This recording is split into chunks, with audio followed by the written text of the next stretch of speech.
There is a running joke that nobody is actually buried at Grant's tomb. Is it because former commanding general of the Union Army and President of the United States, Ulysses S. Grant, and his wife are technically entombed here? Or because so many people have forgotten this place even exists? In this video, we're here to change that. Let's enter through the backside of this mausoleum, the largest in North America, so you can appreciate its size and scale. It's located near Columbia University in Manhattan's Morningside Heights neighborhood, part of Riverside Park along the Hudson River. Yet you won't find many videos on social media about Grant's tomb. We're outside of Grant's tomb here. Nobody in sight. I've only seen a few people walking by. Definitely one of the more underappreciated parts of New York City, so let's go in and check it out. The mausoleum stands 150 feet above ground. Note the "Let Us Have Peace" inscription. This was Grant's slogan for his successful 1868 presidential campaign. Grant pardoned Confederate leaders while embracing Reconstruction with the goal of rebuilding the nation and safeguarding the rights of African Americans.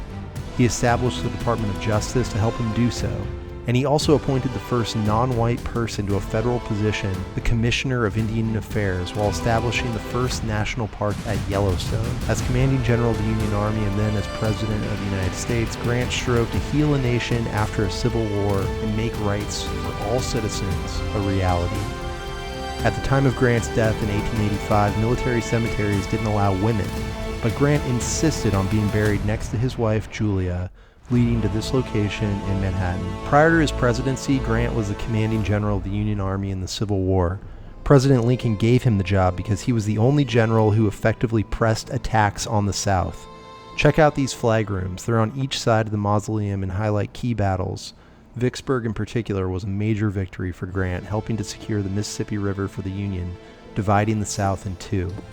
Perhaps the person who best explained Grant's strategic superiority was William Sherman, one of Grant's generals, whose busts surround him at the base of this tomb. Sherman, when comparing him to the Confederate general Robert E. Lee, said that while Lee attacked the front porch, Grant would attack the kitchen and the bedroom. Sherman expressed the view that Grant engaged in total warfare that eroded enemy supply lines and infrastructure, while Lee remained tightly focused on the battle at hand, without a long-term strategy for winning the war. While his achievements abounded during the Civil War, arguably his greatest successes came at the end and in the immediate aftermath. Grant was insistent on acting magnanimously toward Lee and the South when setting the terms for surrender.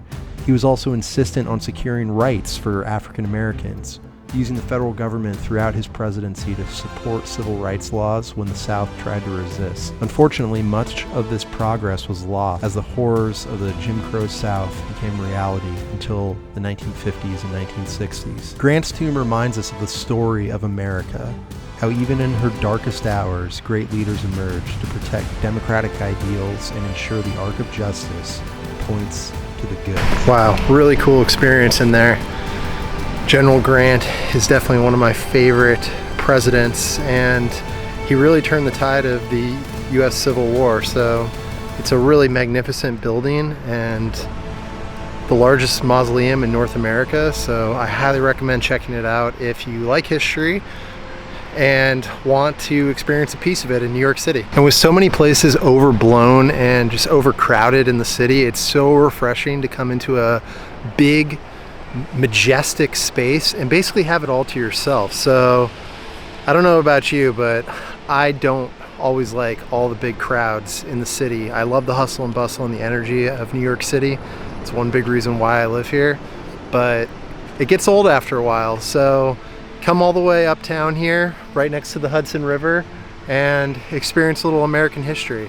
You might get more crowds on a weekend, but come during the week if you can, and I think you'll really enjoy yourself. This is just a beautiful, beautiful place. And the best thing is it's free, and you're kind of surrounded by just beautiful nature and peace and serenity, which is very hard to find in the city. So definitely give it a try and let me know in the comments how you liked it. Ulysses S. Grant was one of America's most underrated and underappreciated presidents. He was a leader who was both incredibly ordinary and absolutely extraordinary. We should not forget his legacy, so the next time you're in New York City, check out Grant's tomb.